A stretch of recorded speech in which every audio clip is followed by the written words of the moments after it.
Hello students, myself Arun Kumar Tharma, your history teacher. I hope you will be fine. And today we will resume the last theme 9, Kings and Chronicles, Raja और इतिहास, the Mughal court, 16th and 17th century. Topic first, mention the features defining the status amongst Mughal elites. Mughal जो elites थे यानी जो group of rich wealthy and powerful person is called elites. तो उनमें status क्या था उनका मुगल एलिट्स में. Chronicles lay down with a great precision the rulers defining status amongst Mughal elites. यानी जो रूलर्स थे defining status among the Mughal elites. Mughal elites में उनका क्या स्टेटस था और इसको जो है क्रॉनिकल्स में एक्यूरेसी से शुद्धता से उसका डिस्क्राइब किया गया है. The court status was determined by the spatial proximity to the king. यानी जो कोर्ट स्टेटस इस बात से निर्धारित किया जाता था कि किसी भी व्यक्ति की राजा से स्थानिक निकटता कितनी है. The place accorded to the courtier by the ruler was a sign of his importance in the eyes of emperor. यानी जो भी व्यक्ति को जो भी स्थान या दरबारी को जो स्थान दिया जाता था रूलर मोनार्क या किंग के द्वारा या बादशाह के द्वारा, वो इस बात का प्रतीक था कि उसका महत्व राजा की नज़रों में कितना है. Once the emperor sat on the throne. एक बार अगर राजा गद्दी पर या किंग गद्दी पर बैठ जाता था, no one was permitted move from his position और टू लीव विदाउट परमिशन. कोई भी व्यक्ति अपनी गद्दी से अपनी पोजीशन से नहीं हट सकता था अपने स्थान से, और बिना परमिशन के वो बाहर भी नहीं जा सकता था.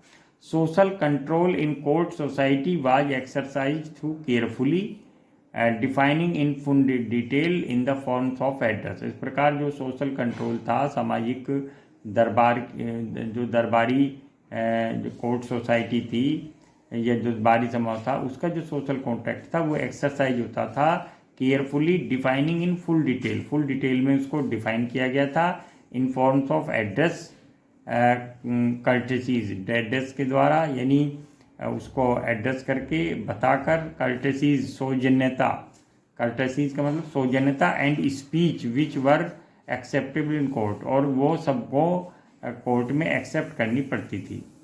The slightest infringement of etiquette. अगर कोई भी व्यक्ति इन्फ्रिंजमेंट मीन्स उल्लंघन करता था, वॉयलेट करता था एटिकेट्स मीन्स शिष्टाचार नियमों का, वाज नोटिस्ड, इसको नोटिस किया जाता था, and punished on the spot, और उसी समय उसको पनिश किया जाता था या सजा दे दी जाती थी.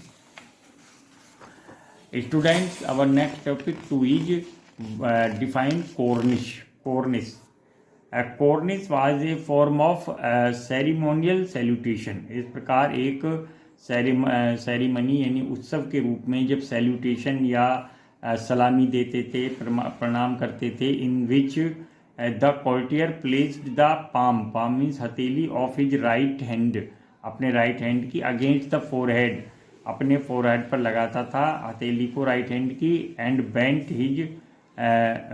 हिज द, और इस प्रकार वो नीचे हेड और अपने सिर को नीचे झुकाता था. यानी फोरहेड पर अपनी हथेली को लगाता था, राइट इन विच प्लेस्ड राइट हैंड की जो हथेली थी अपने माथे पर लगाता था और उसको सिर को नीचे झुकाता था. It suggest that the subject placed his head the seat of the sense of mind. और उसे ये ध्यान रखना था कि जो व्यक्ति का जो सीट है, जो स्थिति है, वो राजा से नीचे ही है.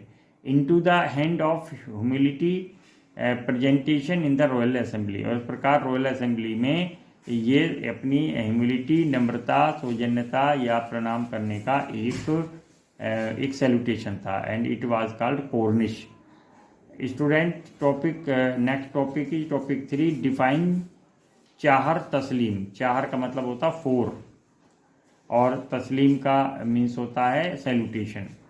चाहर तस्लीम is a mode of salutation which begins with placing the back of the right hand, यानी अपने राइट हैंड का जो बैक है ऑन द ग्राउंड, उसको ग्राउंड पे रखते थे, राइट हैंड का back, and raising it gently till the person status stand direct, और धीरे धीरे वो व्यक्ति जैसे जैसे वो सीधा उठ जाता था अपने हैंड को भी बहुत ही स्लाइटली वो उठाता जाता था। When he puts the palm of his hand upon the crown of head, और जब वो अपने पाम को, अपनी हथेली को, अपने हाथ की हथेली को क्राउन ऑफ हेड, और इस प्रकार उसने अपने हेड यानी राजा के सामने सैल्यूटेशन करने की स्थिति में ले आता था। It is done for 4 times, इसको 4 बार किया जाता था।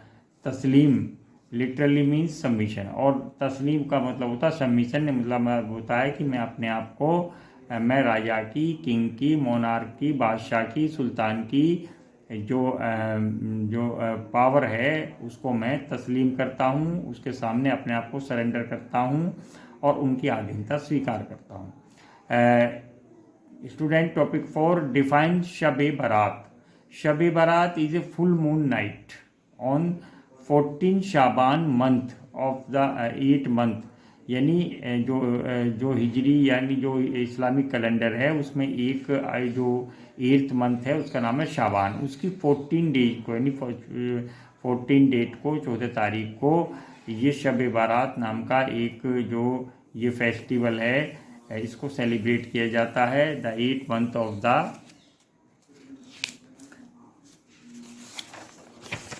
हिजरी कैलेंडर, हिजरी यानी हिजरी वही इस्लामिक कैलेंडर, उसमें इसको डिस्क्राइब किया गया। And the is celebrated with prayers and fireworks, और इसमें प्रेयर्स होती हैं, नमाज पढ़ी जाती हैं, पूजा की जाती है, and fireworks in the sub continent, हमारा जो इंडियन सब कॉन्टिनेंट है उसमें लोग आतिशबाजी भी करते हैं और क्रैकर्स भी बर्न करते हैं। It is the night when the destines of Muslim for the coming year are said to be determined, यह वो रात होती है जिसमें मुस्लिम लोगों के लिए आने वाला जो भाग्य है या उनका वो निश्चित होता है। एंड सिंस फॉरगिवन, और जितने भी पाप होते हैं वो माफ़ कर दिए जाते हैं, यानी लोग पूजा करके, आतिशबाजी करके, नमाज पढ़ के और अपने पाप को दूर करने के लिए प्रार्थना करते हैं, और नए जो ईयर आएगा उसके लिए वे उनका भाग्य निश्चित होता है। या topic students, our next topic is topic 5 mention the forms of salutation in Mughal court. Mughal court में सैल्यूटेशन का फॉर्म क्या था। The form of salutation, salutation means होता प्रणाम करना, नमस्ते करना, सलामी देना। Salutation to the ruler indicated the person status in hierarchy, यानी उस व्यक्ति का हायरार्की यानी पदानुक्रम में क्या स्टेटस है, क्या स्थान है। डीपर प्रोस्ट्रेशन का मतलब साष्टांग प्रणाम, यानी सीधा लेटकर, उल्टे लेटकर साष्टांग दंडवत करना, प्रणाम करना। रिप्रेजेंटेड, वो भी रिप्रेजेंट किया जाता था हायर स्टेटस, इस प्रकार हायर स्टेटस को ये दिखाता था। The highest forms of submission was sijda, जो सबसे हाईएस्ट फॉर्म थी उसका नेम है सिजदा, और कंप्लीट प्रोस्ट्रेशन यानी पूरी तरह से साष्टांग दंडवत करना। Under Shahjahan those rules were replaced with चाहर तस्लीम एंड जमीन बोस किसिंग द ग्राउंड, और लेकिन अब शाहजहां के टाइम में इन रूल्स ने यानी सिजदा की जगह, सिजदा वगैरह और कॉर्निश की जगह उन्होंने शुरू किए थे चाहर तस्लीम और जमीन बोस। जमीन बोस मीन्स किसिंग द ग्राउंड, भूमि को चूमना। Students, our next topic is topic mention the diplomatic protocols of Mughal court. Mughal court के जो डिप्लोमेटिक यानी कूटनीतिक जो कायदे कानून थे, नियम थे, उनको उनके बारे में बताइए। The protocols governing diplomatic envoys, envoys means जो संदेशवाहक होते थे at the Mughal court were equally explicit, वो भी एक्सप्लिट मतलब क्लियर थे और उनको भी डिस्क्राइब किया गया था। An ambassador presented to the Mughal emperor, जब कोई भी एम्बेसडर बाहर से राजदूत आता था और वो मुगल एम्परर के सामने पेश होता था, was expected to offer an acceptable form of greeting either by bowing deeply और किसिंग द ग्राउंड, यानी उसको भी कुछ ग्रीटिंग करनी पड़ती थी कि या तो वो राजा के सामने झुककर सलाम करे और या कि वो भी ग्राउंड को किस करे, जमीन बोस हो जाए। और else to follow the Persian custom of clasping one's hand in the front of chest, या फिर जो पर्शियन कस्टम ये था कि अपने एक हाथ को अपनी चेस्ट, अपने सीने पर रखना, उसको उसके साथ जो है वो सैल्यूटेशन करे। Thomas Roe the English envoy of James first, James first ही was the emperor of England at that time when Thomas Roe came in India, simply bowed before Jahangir, वो जहांगीर के सामने सिर्फ झुका बस, according to the European customs, यानी उसने सिर्फ थोड़ा सा झुककर जहांगीर को सलाम किया। And further shocked the court, और फिर कोर्ट फिर भी शॉक हुआ बाय डिमांडिंग ए चेयर, जब उसने बैठने के लिए एक चेयर या कुर्सी मांगी। Students, our next topic is describe the routines of Mughal emperor, Mughal emperor जो सम्राट होते थे उनका रूटीन क्या था, हाउ यानी दैनिक कार्य क्या था। The emperor began his day at sunrise with the personal religious devotions and prayer, यानी क्या करते थे वो सुबह उठकर वो सबसे पहले सनराइज होने के साथ ही वे धार्मिक अपनी पर्सनल प्रेयर करते थे। And then appeared on small balcony the jharokha facing to the east, इस प्रकार महल के ईस्ट साइड में एक बालकनी है जिसे उस समय झरोका होता था, वहाँ प्रकट होते थे। And below a crowd of people, soldiers, merchants, craft persons, peasants, women with 6 children waited for a view Darshan of the emperor, और इस प्रकार उसी बालकोनी की जो वो खिड़की होती थी उसके नीचे ये लोग इकट्ठे होते थे, यानी सैनिक और क्राफ्ट पर्सन्स, कारीगर, मर्चेंट और ये सब, और वोमेन विद 6 चिल्ड्रन, यानी अपने बीमार बच्चों के साथ वोमेन, और ये सब राजा का दर्शन करते थे। झरोका दर्शन वाज इंट्रोड्यूस्ड बाय अकबर, झरोका दर्शन को इंट्रोड्यूस किया था अकबर ने विद द ऑब्जेक्टिव, और इसका उद्देश्य ये था कि broadening the acceptance of imperial authority as a part of popular faith. उसने कहा, उसका ये विचार था कि जो इंपीरियल अथॉरिटी है, जो शाही अधिकार है, उसको ब्रॉड करना, उसको एक्सपेंड करना, और इस प्रकार पॉपुलर फेथ, और ये कि बादशाह जो है वो जनता के लिए हमेशा उपलब्ध है, अवेलेबल है, इस आइडिया को, इस कंसेप्ट को उसने आगे बढ़ाया। Students, our next topic is topic 8, mention the routine events of emperor, Mughal emperor after the jharokha darshan, jharokha darshan के बाद उसका राज सम्राट का क्या रूटीन होता था। After spending 1 hour at jharokha, झरोका में 1 घंटा के बाद, 1 आवर के बाद, the emperor walked to the public hall of audience, वह पब्लिक हॉल ऑफ ऑडियंस यानी जहाँ लोग होते थे, दर्शक होते थे, और उसे बोला जाता था दीवाने Aam, Diwane Aam, to conduct the primary business of government, अपनी सरकार के जो प्राथमिक कार्य थे उनको संचालित करने के लिए वो दीवान आम में आता था। और दीवान आम वो जगह होती थी कि जहाँ की पब्लिक हॉल, जहाँ की काफ़ी जनता, काफ़ी ऑफिसर लोग वहाँ उपस्थित होते थे, प्रेजेंट होते थे। State officials presented reports and made request. और इस प्रकार जो स्टेट ऑफिशियल होते थे, जो अधिकारी होते थे, वो पूरे राज्य की रिपोर्ट बादशाह के सामने रखते थे और उससे ये रिक्वेस्ट करते थे 2 आवर्स लेटर। और जो जो उनकी रिक्वेस्ट थी, जो प्रार्थनाएं थी, जो उनकी प्रॉब्लम थी, वो राजा के सामने, बादशाह के सामने रखते थे। 2 आवर्स लेटर, 2 घंटे बाद, the emperor was in Diwane Khas to hold private audience and discuss confidential matters. 2 घंटे बाद राजा दीवाने खास में जाता था और इस प्रकार वहाँ कुछ ही लोग जो कि इम्पोर्टेंट फिगर होते थे या ऑफिशियल्स होते थे या एलिट्स होते थे, प्राइवेट ऑडियंस, उसमें सभी कॉमन पीपल या छोटे अधिकारियों को नहीं जा सकते थे। और ये लोग वहाँ डिस्कस करते थे कॉन्फिडेंशियल मैटर्स, यानी जो बहुत गोपनीय मामले थे उन पर वहाँ लगातार डिबेट और डिस्कशंस होते थे। स्टूडेंट्स,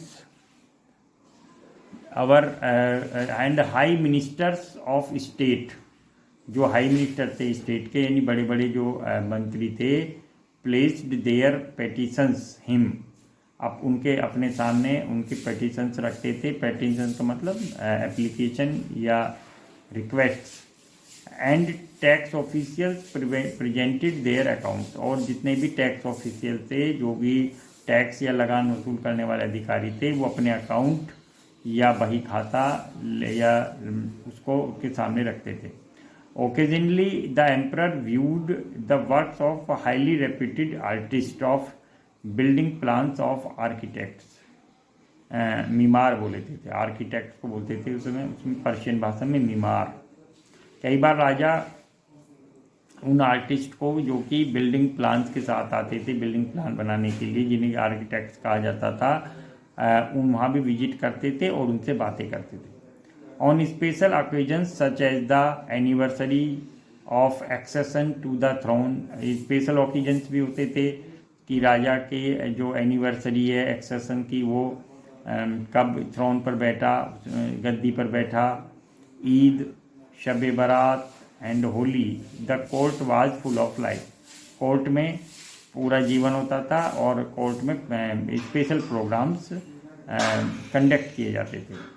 परफ्यूम्ड कैंडल्स सेट इन रिच होल्डर्स, और जो परफ्यूम्ड कैंडल्स थी, सुगंधित जो मोमबत्तियाँ थीं, उनको लगाया जाता था। एंड पैलेस वाल्स, और जो पैलेस की जो दीवारें थी, महल की दीवारें थीं, फेस्टून्ड, उनको बांध दिया जाता था विद कलरफुल हैंगिंग, और उस प्रकार जो उनको बांधा जाता था और उनमें उस पर कलरफुल हैंगिंग होते थे, यानी रंगीन उसमें वस्तुएं, चीज़ें, बैलून, गुब्बारा वगैरह उसमें लगा। Made a tremendous impression of visitor, और जो भी विजिटर करते थे उन पर बहुत ही अधिक इसका प्रभाव पड़ता था। ट्रमेंडस इम्प्रेशन मतलब देख कर वो स्टार्टल हो जाते थे, सरप्राइज हो जाते थे। द मुगल किंग, कई बार Mughal king celebrated their major festivals of year, major festival year बनाते थे। The solar and lunar birthday of monarch, यानी मोनार्क का जो बर्थडे था वो 2 वेज में मनाया जाता था, एक सोलर और ल्यूनर दोनों तरीके से, यानी चंद्र कैलेंडर और सूर्य कैलेंडर के अनुसार। And Nowruz the Iranian new year on the vernal equinox, और इस प्रकार जब बसंत आता था, बसंत के अवसर पर इरानियन न्यू ईयर को भी जिसका नाम था नवरोज, उसे सेलिब्रेट किया जाता था। और ऑन दिस हिज बर्थडे, अपने बर्थडे पर, the monarch weighs against various commodities, monarch के वजन के बराबर अलग अलग वस्तुओं को तोला जाता था। एंड डिस्ट्रीब्यूटिंग इन चैरिटी, और बाद में इन सबको दान के रूप में कॉमन पीपल में डिस्ट्रीब्यूट कर दिया जाता था। स्टूडेंट्स, फॉलोइंग आर सब questions. First question is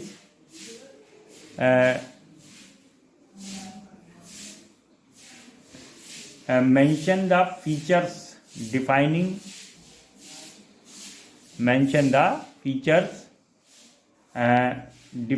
the status amongst Mughal elites. Mughal elites में के क्या फीचर्स थे. फिर है डिफाइन कॉर्निश को डिफाइन करो. डिफाइन चाहर तस्लीम शॉर्ट. डिफाइन शब बारात short. Mention the forms of salutation in Mughal court short. Mention the diplomatic protocols of Mughal court and describe the routines of Mughal emperor short. Mention the routine events of Mughal emperor after Jharokha Darshan long. Thank you very much. देखिए कितने minute की हो गई दूसरी बार.